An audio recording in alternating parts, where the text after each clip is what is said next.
Welcome to our channel. April 1945.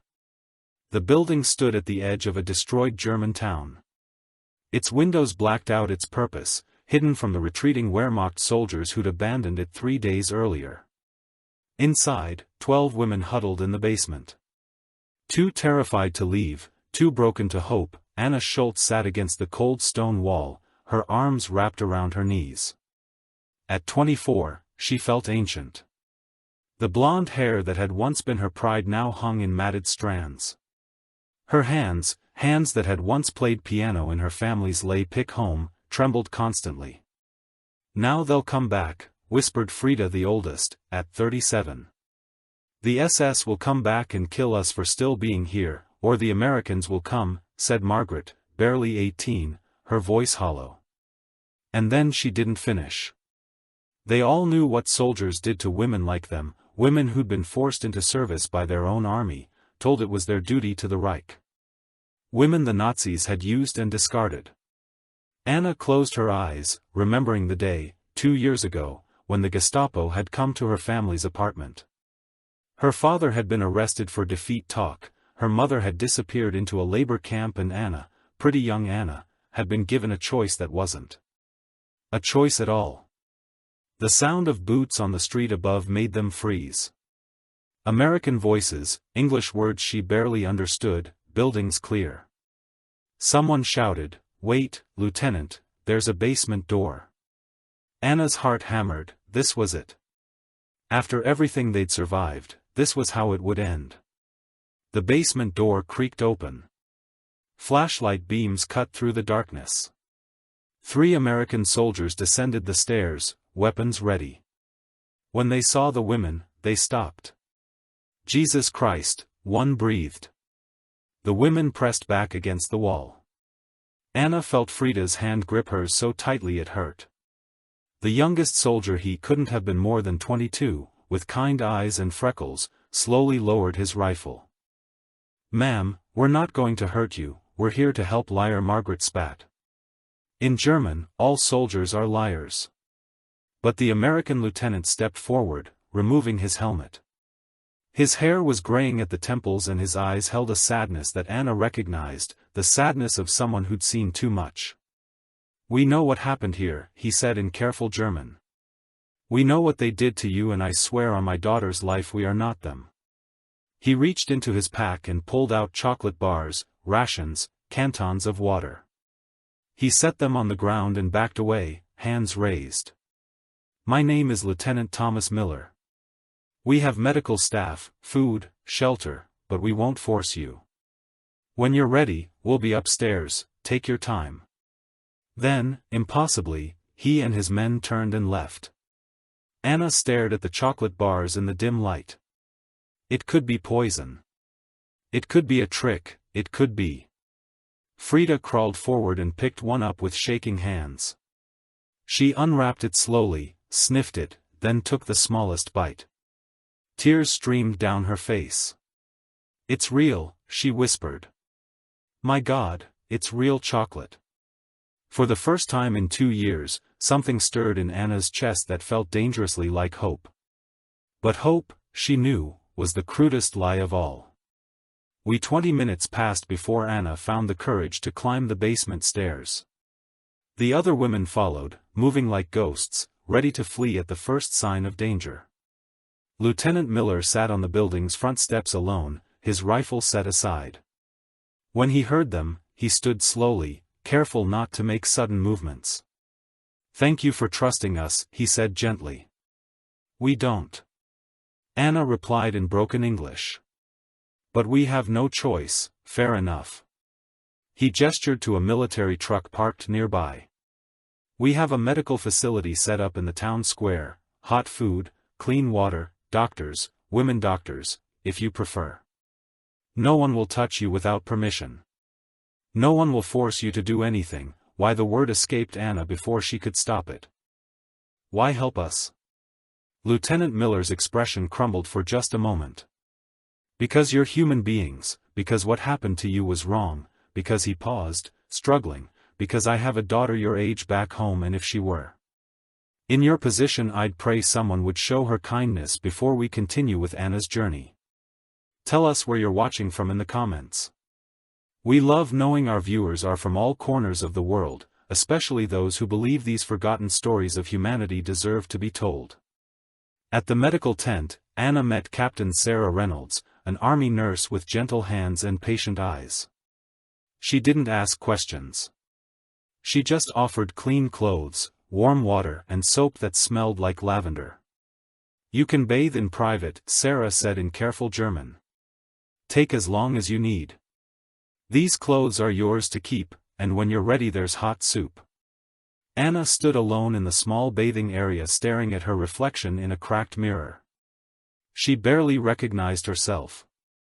The girl who'd loved Chopin and dreamed of becoming a concert pianist was gone. In her place stood a stranger with haunted eyes and a body that felt like it belonged to someone else. She washed slowly, methodically scrubbing its skin that would never feel clean again. But the warm water and gentle soap were luxuries she'd forgotten existed, small mercies in a merciless world. When she emerged, Frida and Margaret were already dressed in clean American Red Cross clothes, simple dresses, worn but clean. They looked almost human again. They fed us, Frida said, her voice wondering, real food, bread and soup, and they asked if we wanted more. An American chaplain approached an older man with kind eyes and a collar that marked him as clergy ladies. I know you've been through hell. I won't pretend to understand it, but I want you to know you are not what was done to you. You are survivors, and we're going to help you. Remember that? Anna felt something crack inside her chest. We were told Americans were animals, brutal and cold, and you were told you had to serve the Reich. The chaplain replied softly, seems like you were lied to about a lot of things. That night the 12 women slept in actual beds in a requisitioned German house that the Americans had cleared and cleaned. Guards stood outside not to keep them in but to keep others out, to keep them safe. Anna lay awake staring at the ceiling. She'd been conditioned to expect cruelty from men in uniforms, but these Americans had shown her something she'd forgotten existed, basic human decency. Margaret's voice drifted from the next bed. Anna, do you think this is real, or will we wake up and find it was all a dream? I don't know. Anna whispered, but if it is a dream I don't want to wake up. Outside she could hear the American soldiers talking quietly, laughing occasionally. Normal sounds, human sounds. Maybe, just, maybe. The nightmare was finally over. But the hardest part, learning to be human again, was just beginning. Morning brought a surprise.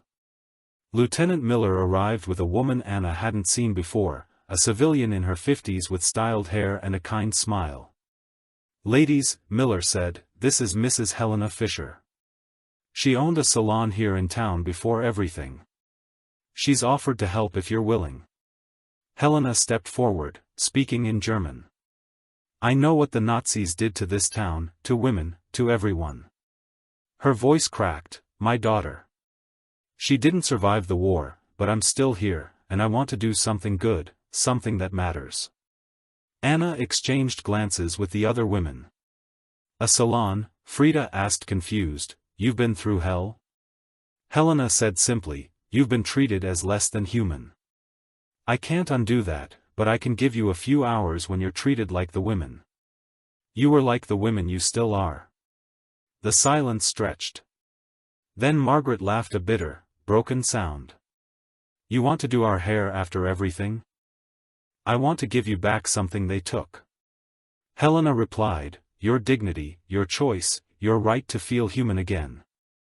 Lieutenant Miller cleared his throat. It's completely voluntary, but the offer stands. The salon is 2 streets over. We'll escort you there and back. You'll be safe. That afternoon, 6 of the 12 women agreed to go.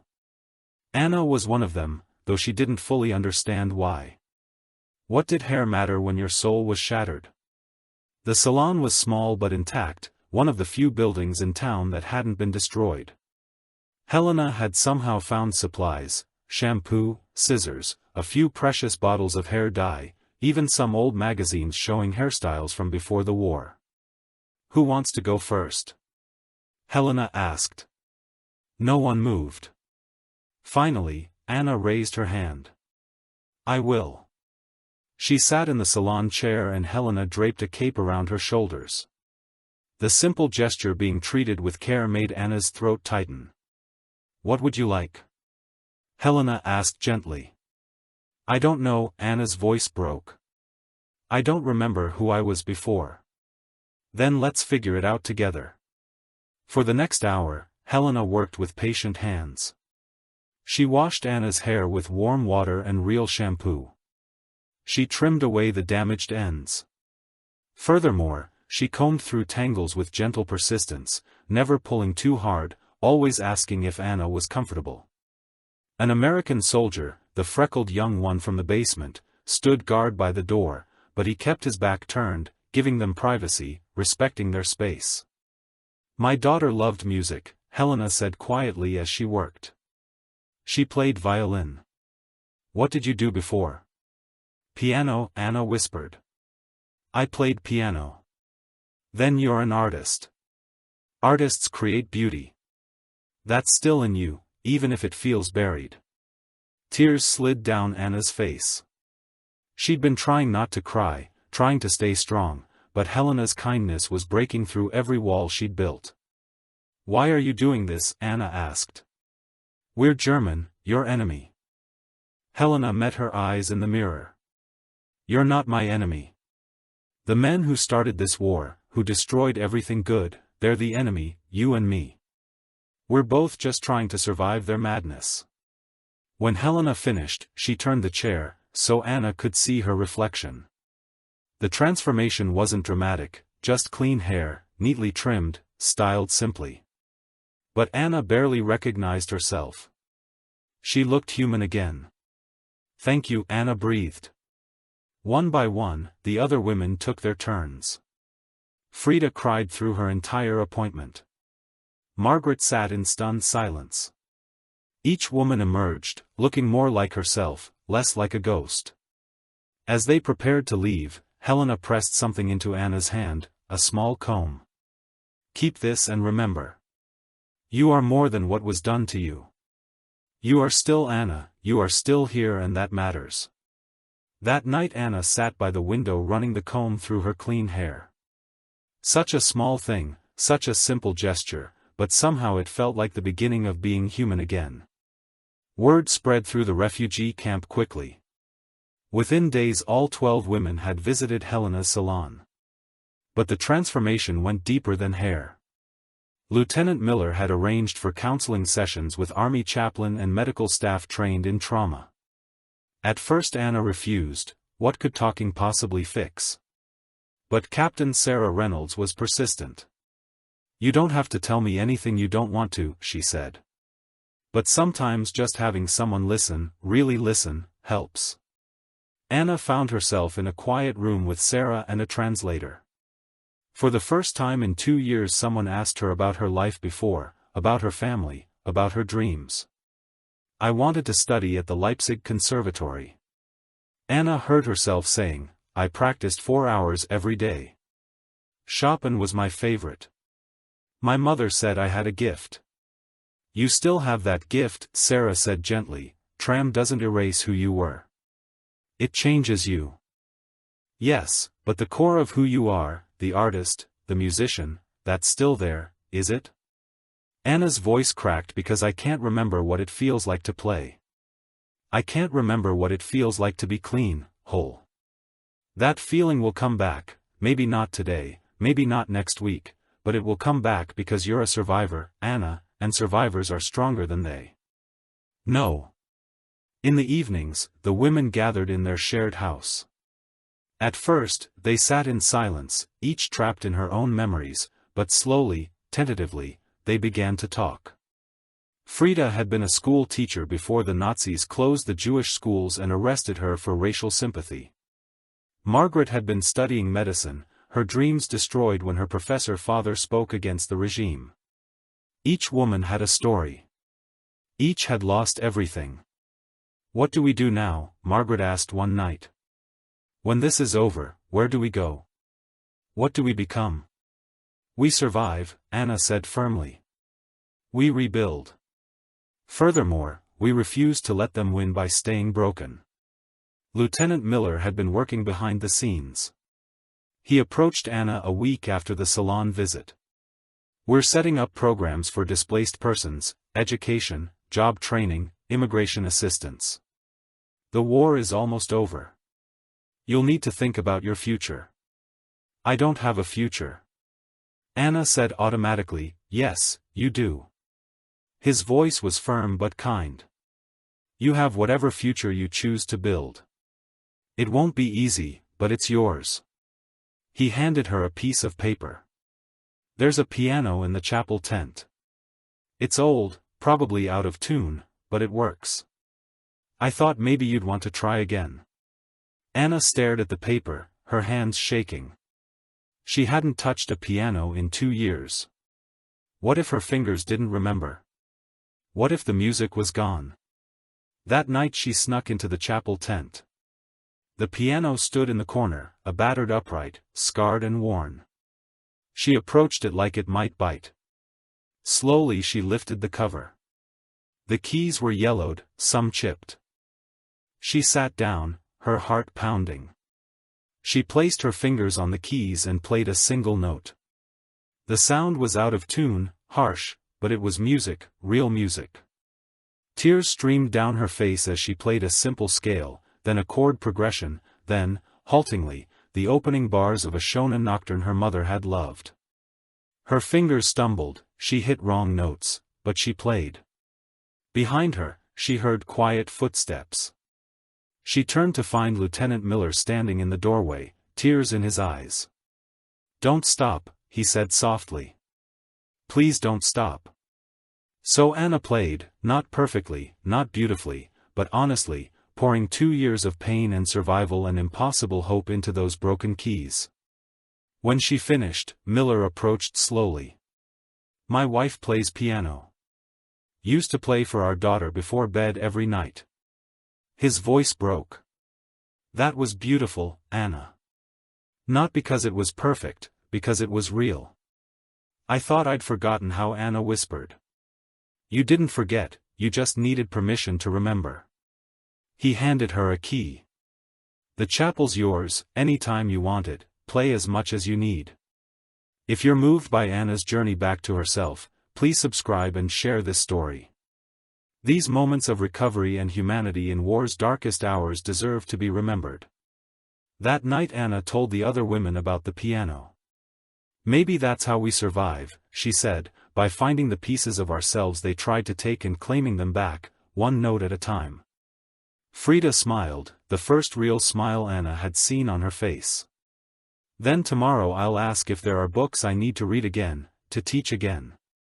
One by one, each woman named something she'd lost and wanted to reclaim. They were still broken, still healing, but for the first time they were healing together, and that made all the difference indeed. 3 weeks after liberation, Anna woke to unusual activity outside. American trucks were arriving, supplies being unloaded. Lieutenant Miller gathered all the displaced persons in the town square. Ladies and gentlemen, he announced in German, we've received authorization for something special. We're establishing a temporary rehabilitation center here, education, job training, counseling, medical care for anyone who wants to rebuild their life. He looked directly at Anna and her group. And we need volunteers, people who've survived and can help others do the same, people who understand what it means to come back from hell. Anna felt something stir in her chest, purpose, possibility. After the meeting she approached Miller, I want to help. I want to teach music piano if possible for the children here and for anyone else who needs it. Miller's face lit up. We were hoping you'd say that we've already located 2 more pianos. They're being tuned now. Over the next week Anna threw herself into preparations. She worked with Sarah to design a music program. She coordinated with Helena, who'd agreed to continue offering salon services, not just for the women from Anna's group but for all survivors who needed to reclaim their dignity. We are building something, Helena said one afternoon as they organized supplies, a place where people can remember they're human, but not everyone was healing smoothly. Margaret had grown increasingly withdrawn, struggling with nightmares and panic attacks. One night Anna found her sobbing in the bathroom. "I can't do this," Margarita gasped. "Everyone's moving forward, and I'm still stuck, still broken." Anna sat beside her, taking her hand. "Healing isn't linear. Some days are better than others. That doesn't mean you're failing.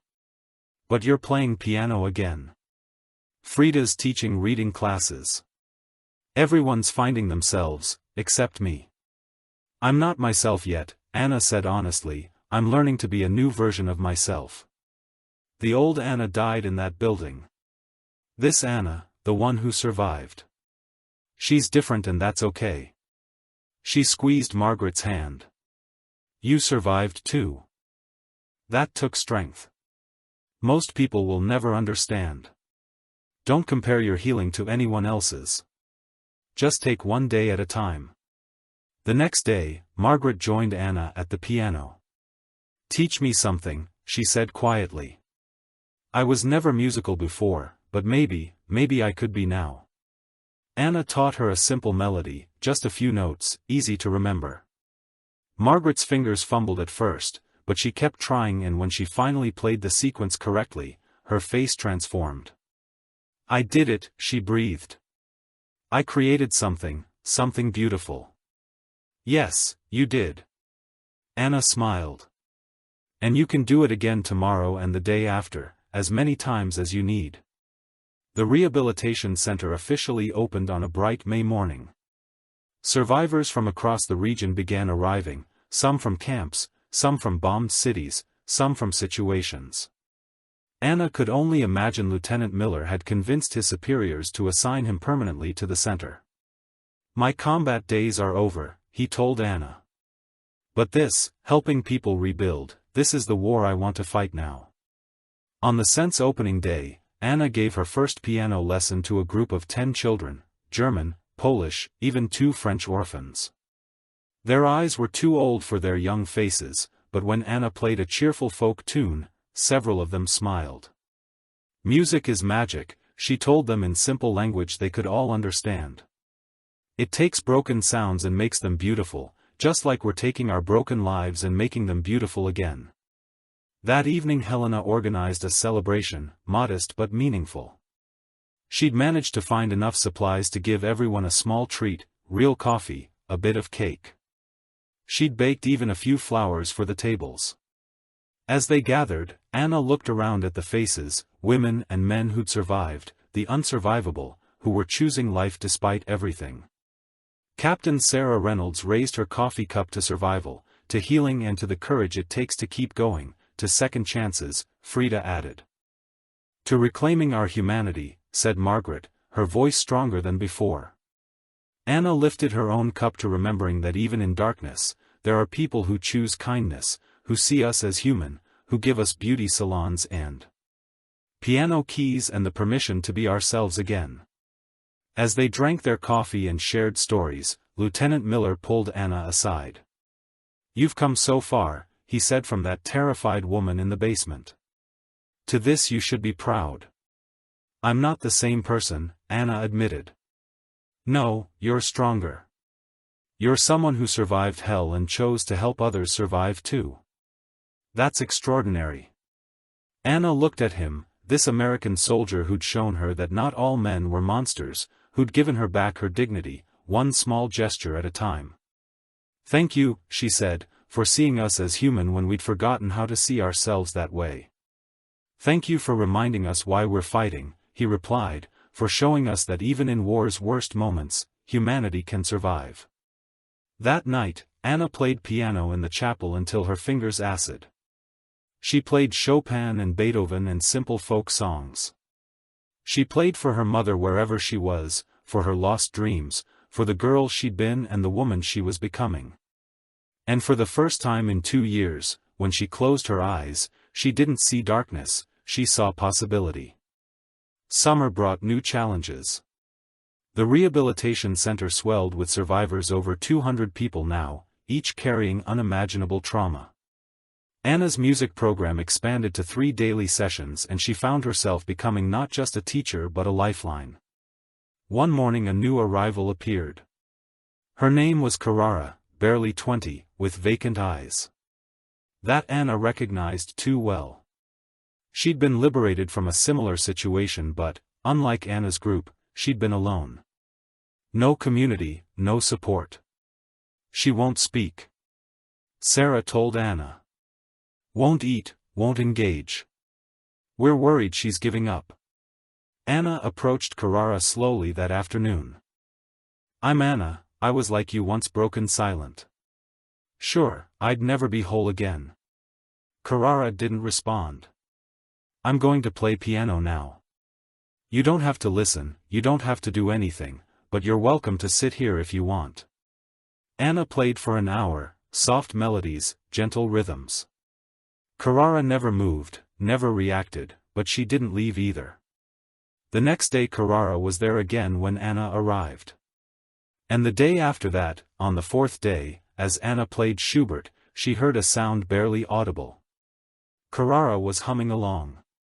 Anna's fingers never stopped moving. You know this piece, a whisper. My sister played it before. What happened to your sister? She didn't survive. Carrara's voice cracked. She was strong, she fought, but she didn't survive. Anna transitioned to a different melody, something hopeful, something light. Then we survive. For them, for the ones who couldn't, we live the lives they deserved. Carrara's tears came then, silent and unstoppable. Anna stopped playing and moved to sit beside her.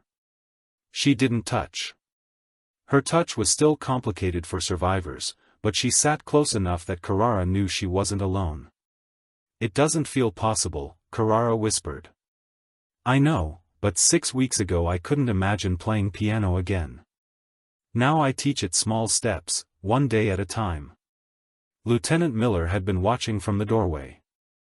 After Carrara left, he approached Anna. You have a gift, not just for music, for reaching people. I just understand, Anna said. I've been where they are, which is why I have a proposition. The Army is establishing rehabilitation centers across Germany. They need people who understand trauma, who can teach others how to heal. They want you to train counselors to share what worked for you. Anna's heart raced. That's bigger than I can do. No, it's not. You're already doing it. We just give you the resources to do it on a larger scale. That night, Anna gathered her original group, Frida, Margaret, Helena, and the others. They want us to help establish programs across Germany to teach healing to other survivors. That's terrifying. Margaret said yes, Anna agreed, but think about how many women are still hiding, still broken, still convinced they're worthless. We could help them find their way back. Frida nodded slowly. We could teach them what we learned, that survival isn't betrayal, that healing is possible, that small acts of dignity like a salon visit or a piano lesson can change everything. So we're doing this, Anna asked. They looked at each other, 12 women who'd survived hell and found humanity on the other side. We are doing this, they said together. The real work was just beginning.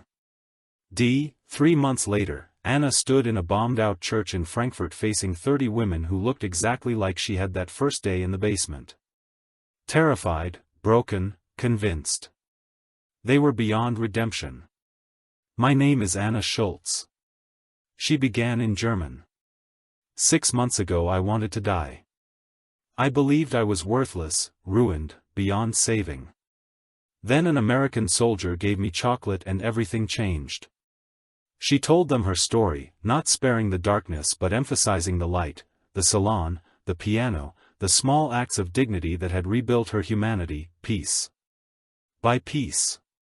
You are not what was done to you.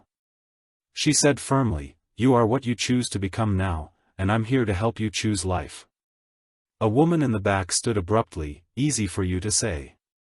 You had Americans who cared. We have nothing, no one wants us. We're contaminated, ruined. I thought that too, Anna replied. But here's what I learned, the Nazis wanted to destroy us. They wanted to break us so completely that we'd never recover. Every day we choose to heal, we prove them wrong, we win.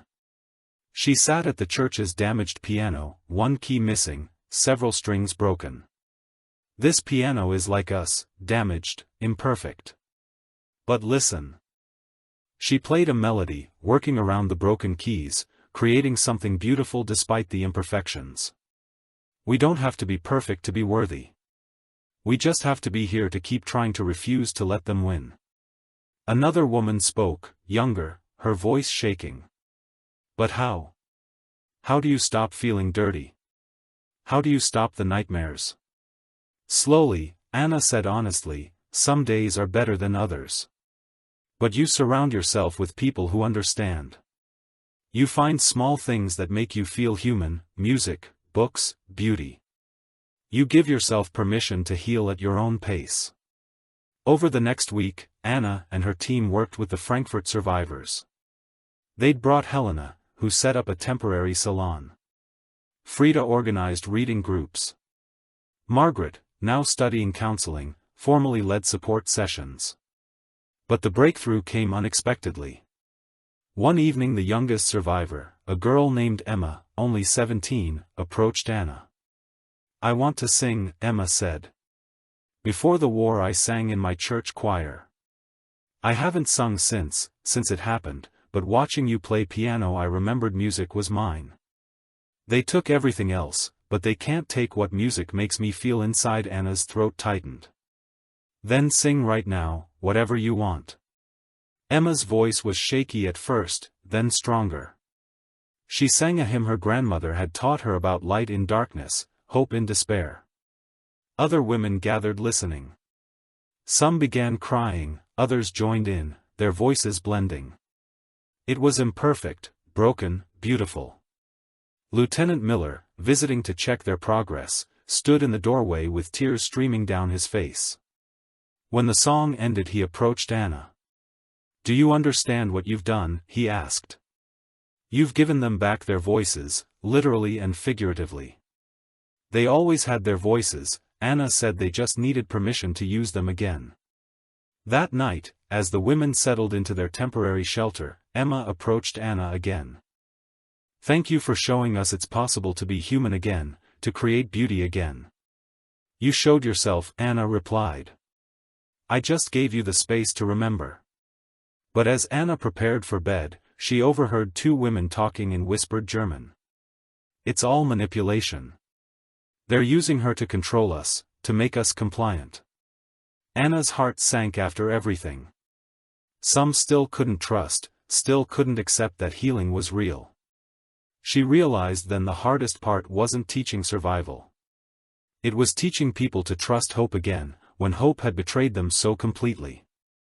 Tomorrow she'd have to find a way to reach even the most broken, even the ones who'd given up. Because if she'd learned anything, it was this: no one was beyond saving, not even those who believed they were. Anna couldn't sleep. The overheard conversation haunted her. She thought she was helping, but what if she was making things worse? What if her optimism was just another kind of cruelty? At dawn, she found Lieutenant Miller reviewing supply manifests. Can I ask you something? Of course. How do you help someone who doesn't want to be helped, who's so broken they can't even imagine healing? Miller set down his papers. You can't force it. All you can do is keep showing up, keep offering, keep proving that safety is real, even when they don't believe it. What if it's not enough? Then you grieve, and you keep trying anyway, because for every person who can't accept help, there's someone like Carrara or Emma who can, and they deserve your best effort. That morning, Anna found the two skeptical women, Sophia and Petra. I heard you last night. You think I'm manipulating you. They looked startled, then defensive, aren't you? Sophia challenged. No, but I understand why you'd think so. After what you've been through, trust is impossible. So I'm not asking you to trust me. I'm asking you to trust yourself, your own judgment, your own choices. What does that mean? It means you decide you want to stay isolated, fine. You want to refuse every offer of help. That's your right. But you also have the right to try healing, to see if maybe, just maybe, there's something worth living for. Petra's eyes filled with tears. I don't know how to want to live anymore. Anna sat beside her. Neither did I, but here's what I learned: you don't have to want it all at once, you just have to want it for 5 minutes, then another. 5. Eventually, those minutes add up. She pulled out a piece of paper. I'm not going to force anything, but if you decide you want help, any kind of help, write it here, what you need, and I'll do everything I can to provide it. She left the paper and walked away, giving them space to decide. 2 hours later she found the paper folded on the piano bench. She opened it with shaking hands. I want to learn to bake again. Before the war I worked in my family's bakery. I want to remember what it feels like to create something good, Petra. I want to write letters to my family if they're still alive, to strangers if they're not. Furthermore, I want to remember that my words matter. Sophia Anna showed the notes to Miller. We need baking supplies and writing materials done, he smiled. See, you didn't force them, you gave them agency. That's the difference between manipulation and help. Over the next days Petra worked with the camp cook, rediscovering her love of baking. Her first batch of rolls was burned and lumpy, but when the women tasted them they cheered anyway. Sophia filled notebook after notebook with letters, some to lost family, some to herself, some to the future she hoped might still exist. One evening she showed Anna a letter she'd written. Dear Anna, you probably think I hated you. Maybe I did a little because you represented hope, and hope hurts when you've been destroyed. But I'm starting to think. Maybe hope isn't cruelty, maybe it's courage. Thank you for being brave enough to hope when I couldn't. Sophia. Anna wept reading it. She found Sophia and embraced her carefully, respectfully, giving her space to pull away if needed. But Sophia held on. I'm not healed, Sophia whispered. I don't know if I'll ever be. Neither am I. Anna replied, but we're healing together and that counts for something. That night the Frankfurt group organized a small celebration: Petra's bread, Emma's songs, Anna's piano, Frida's poetry readings, small acts of creativity and humanity in a world that had tried to destroy both. Lieutenant Miller watched from the side and Anna joined him. This is why we fought, he said quietly. Not for territory or politics. For this, for moments when people remember they're human. Do you think it'll last? Anna asked. After you leave, after we're gone, will they remember? Some will, some won't, but the ones who do will help others. And slowly, person by person, we'll rebuild what was destroyed. Anna looked at the women, laughing, crying, living, messy and imperfect and beautiful. Then it's worth it, she said. Every difficult day, every setback, it's worth it. October 1945, the Frankfurt program was ending. Most women had found placement in rehabilitation programs, with families or in the few jobs available. Anna's team prepared to move to their next location, Berlin. But saying goodbye was harder than expected. Emma clung to Anna. What if I can't do this alone? What if, without you, I forget how to be strong? You were always strong, Anna said gently. I just reminded you, and that strength is yours now. It goes with you. Petra had secured work at a bakery that desperately needed experienced help. I'm terrified, she admitted. What if customers judge me? What if they know? Some will, Anna said honestly.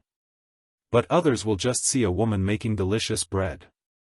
Focus on those people, the ones who see your humanity, not your past. Sophia handed Anna a bundle of letters. Will you take these? And if you meet other women like us, will you read them so they know they're not alone? Anna accepted the letters like precious treasures, I promise.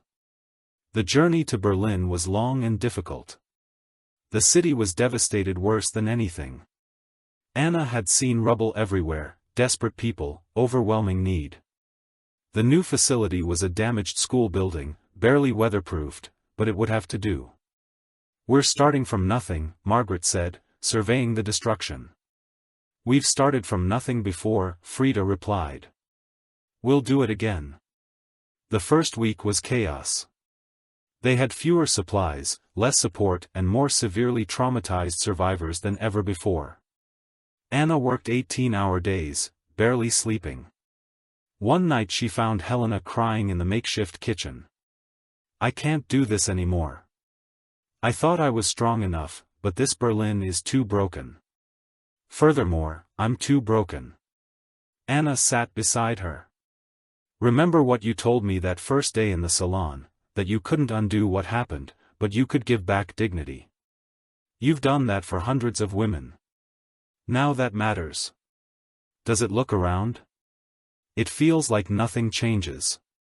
Everything changes slowly, imperfectly, but you changed me, I changed Emma and Petra and Sophia. They'll change others. It ripples outward. You just have to trust that the ripples continue, even when you can't see them." Helena wiped her tears. "When did you become so wise?" "And when an American soldier gave me chocolate and a hairdresser gave me dignity. I learned from the best." By winter, the Berlin program found its rhythm. They served 3 meals daily, ran educational programs, offered counseling and medical care, and always, there was music, beauty, and the reminder that humanity could survive anything. One December evening, a surprise visitor arrived. Lieutenant Miller, now promoted to major, brought news. "The Army is formalizing your program, official funding, trained staff, multiple locations across Germany. They want you to lead it." Anna, director of the Women's Rehabilitation Initiative. Anna stared at him. "Me? I'm just a list who survived. You're a woman who turned survival into service, who proved that healing is possible. That's exactly who should lead this." She looked at her team, Frida, Margaret, Helena, and the dozens of women they'd helped who now helped others. "I can't do it alone. You won't have to. We're all in this together." That night, Anna played piano in the damaged school auditorium. Women gathered, some from her original group, some recently rescued, some just beginning their journey. They didn't speak, they just listened, and in the music they heard what Anna had learned, that you could be broken and still beautiful, damaged and still worthy. Lost and still findable. That survival wasn't just about staying alive. It was about choosing every single day to be human, despite everything that tried to strip your humanity away. As the final notes faded, a young woman Anna hadn't met approached. "Will you teach me to play piano, to be like you, to survive and then help others survive?" Anna smiled through tears. "Yes, I'll teach you, and then you'll teach someone else, and they'll teach another, until everyone who needs it knows healing is possible, hope is real, and you are worthy of both." The circle was growing, and it would keep growing, one survivor at a time. May 1946, 1 year since liberation, Anna stood in a newly renovated building in Munich, the permanent home of the Women's Rehabilitation Initiative. It had taken months of work, but they'd created something real, something lasting. 6 facilities now operated across Germany. Hundreds of women trained as counselors, teachers, and support staff. Thousands of survivors helped, and it was still growing. Lieutenant Miller, now Colonel Miller, head of the American reconstruction efforts, had become a true friend. Today, he brought special guests. "Anna, I want you to meet someone." A woman stepped forward, older, elegant, with kind eyes. "Mrs. Avellaneda Harrison, I work with the United Nations Relief and Rehabilitation Administration.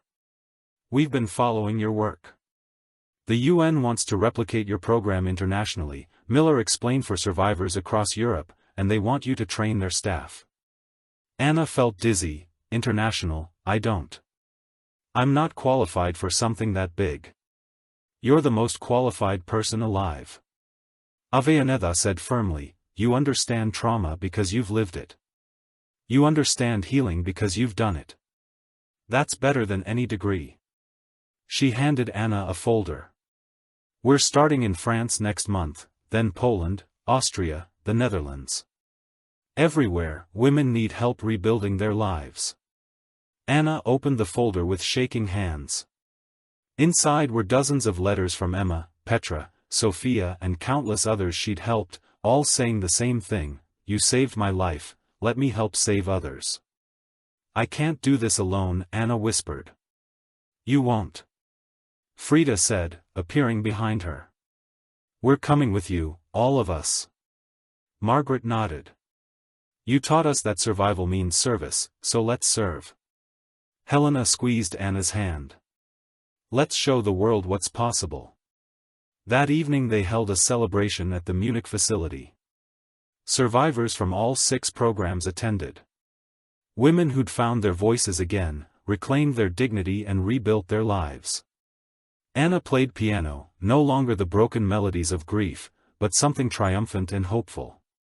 Around her, women sang, some danced, some just smiled, real smiles full of genuine joy.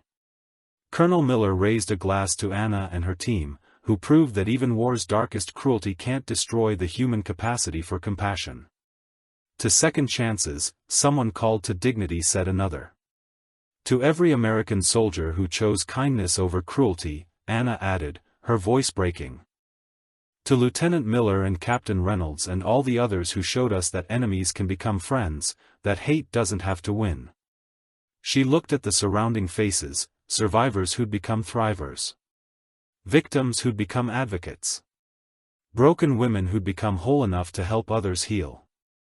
They told us we were ruined, Anna said quietly, worthless beyond saving. But we proved them wrong. We survived, we healed, and now we're helping others do the same. Because a soldier gave you chocolate, Helena said, smiling through tears. Because a hairdresser gave me dignity. Anna replied, because we gave each other hope, Frida added. As the celebration continued, Anna slipped away to the piano. She played one more piece, Chopin's Nocturne in flat major, the piece her mother had loved, the piece she'd thought she'd never play again. But here she was playing, living, thriving, not because the trauma had disappeared, but because she'd learned that trauma didn't have to define her, that she could be broken and still beautiful, scarred and still worthy. Colonel Miller found her there. You know what amazes me most? You turned the worst thing that ever happened to you into the best thing you could do for others. I had good teachers, Anna said softly. You, Sarah, Helena, everyone who showed me that kindness is stronger than cruelty. You're going to change the world, Anna Schultz. No, she corrected, we're going to change the world together. One survivor, one moment of dignity, one act of compassion at a time. Outside, spring, flowers bloomed in the facility's garden, planted by survivors who'd learned that beauty could grow even in devastated soil, that life could return even after the darkest winter. Anna closed her eyes and played one final chord. Somewhere in another facility, another woman was learning piano, another was baking bread, another was writing letters, all of them reclaiming their humanity, piece by precious piece. The war had tried to destroy them, but instead it had revealed something unbreakable, the human spirit's capacity to heal, to hope and to help others do the same. They'd been told Americans had no heart. They discovered instead that hearts, American, German, every nationality, were capable of extraordinary compassion when given the chance. And that was a truth worth building a future.